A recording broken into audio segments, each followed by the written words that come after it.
Hello everybody, happy holidays. My name is Alckemy and today we are going to be learning how to make this sound.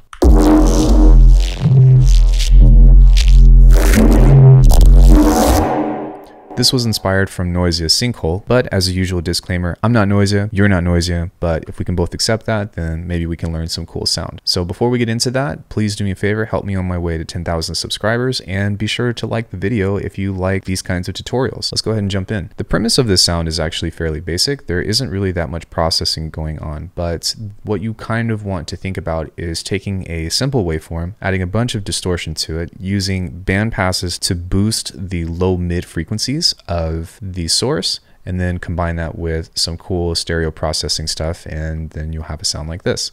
Now for this in particular, I did go for randomization because I think that's the best way to showcase how to make everything move together. Otherwise, if you do it by hand, it's kind of like, it's a lot of trial and error that can sometimes be just too much or too tedious to actually do. So let's go ahead and jump into the patch. We're going to start off with a nice and easy sine wave because a lot of these sounds in particular are actually from a simple sine. And what I'm going to do is we're going to come down here and add in some FM, and the actual Sinkhole bass in that song has more FM like kind of growling instances of it. Like there's a bunch of different basses in there, but that was something that I picked up. So you can kind of just find any kind of like growl or whatever. That's exactly what I did. And then just apply just a little bit of FM to the actual sound. I went for some unison, so everything is detuned by 60 cents. And then I added some white noise. So far that sounds like this. Now, part of where the magic comes alive is whenever you add in a sine wave and white noise along with the distortion, you get like the cool crunchy halftime bass. And you can already hear that it's starting to do some cool and interesting things. The next thing that we're going to do is kind of what I was talking about from before, where we're going to add in a band boost or just a bell curve, but we're going to boost the heck out of it. And then we're going to modulate the cutoff with a randomizer.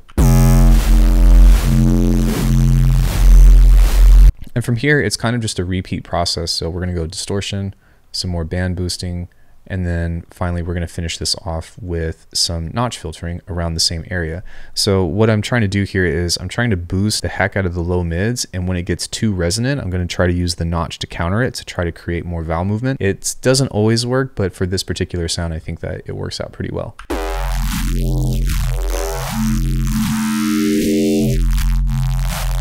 So that alone already is most of the sound, and if you know how to do stereo processing and stuff, then you're kind of already there. But for this point on, we can go ahead and start to look at some other things to help, I guess, make it more interesting. So for this instance of multipass, the only thing that I have right here is dynamics, and I'm just boosting the high end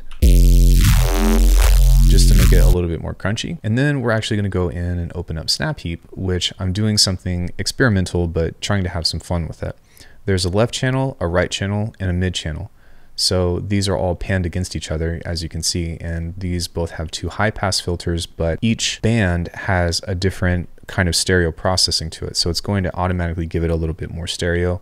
And then of course, this band right here is being low passed to where the sub is in mono. Technically, you can break all the rules if you want to, and you can actually even like process these differently and then sum it up to mono like at the end, but there's not really a right or wrong answer. It's just kind of opening up the doors to saying, oh, well, this is how I can apply stereo to some kind of basses and stuff. And of course, Snap Heap is a really easy way to do that. So right now it sounds like this, which now it has just a little bit more stereo. So the next thing that we have is our typical kind of like low mid filtering process. And here we've got a boost, a notch, and a low pass, followed by some distortion, which we're going to send through, if I had to guess, another notch filter. I always do that. Then on the low band, which is everything below 250 hertz, I'm doing some saturation with a high pass, and that is just kind of giving it a little bit more crunch in the low end. Then on the mid band, which is where the magic is, you've got a little bit of comb filtering, band pass filter, and a formant filter. And the reason why I did this in particular is because if you just use the filter on its own, there's no mix. So you can actually use this to kind of manipulate the mix and then pull the frequencies, but give them back. And that's just like a cool trick that I've picked up on. Then we got some more distortion, some more filtering on the low pass, and then some automation of reverb.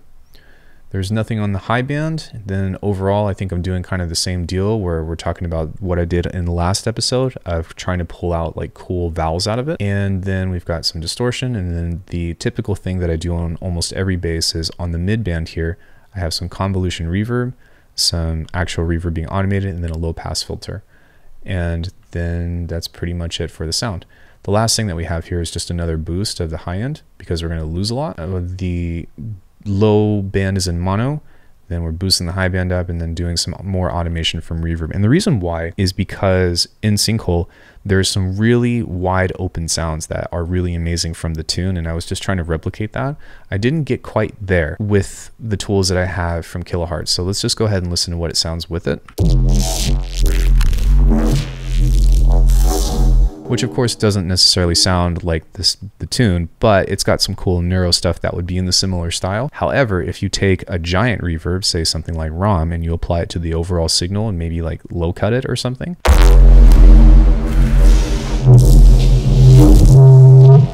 and you automate between that, you can get some really cool stuff. So that's pretty much it, guys. Thank you so much for watching this interpretation of Noisia's bass. Of course, again, if it needs to be said, I'm not them. I didn't try to copy the bass. I tried to do something in the same spirit of that. And I hope that you guys found something useful. Do me a favor if you like this kind of content, like and subscribe, leave me a comment, talk to me about anything that you want.